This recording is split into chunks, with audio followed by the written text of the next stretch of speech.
When I started cycling about 8 years ago, I had a 10-mile cycle at that point, and each day I could cycle that for 2 weeks probably and not see another cyclist on the road. We can look back to the Netherlands. You know, everyone always thinks that the Netherlands has had a cycling culture all the way through. They were going down the same path as everybody else.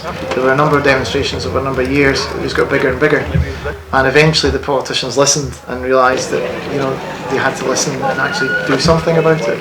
And you go to the Netherlands now; it's the cycling mecca of the world. So it was basically myself and just a group of folk who hadn't ever organised anything like this before.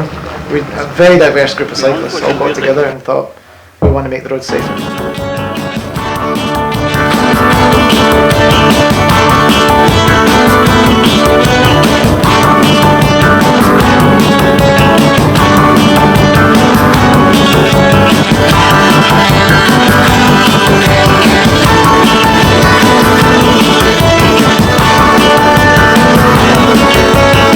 This is not a spend we're asking for, this is an investment that will make returns tenfold in terms of health.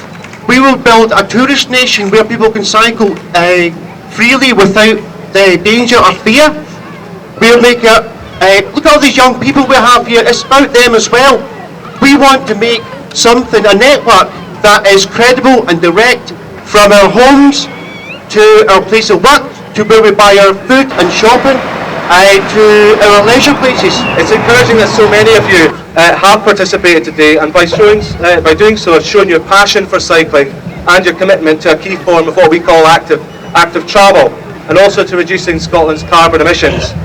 Active travel plays a very important part in helping Scotland to meet our ambitious climate change targets, where we have probably the world's most ambitious target, that is to reduce our emissions of harmful greenhouse gases by as much as 42% by 2020.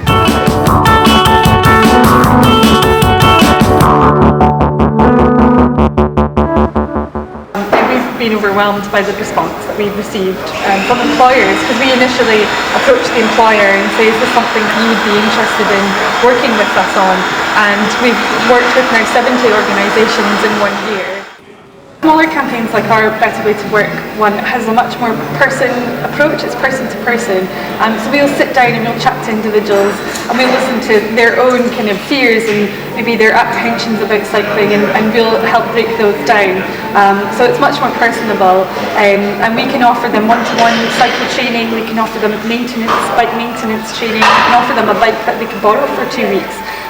So I think in that respect it's much more achievable as a goal when you are working individually with a small organisation like ours.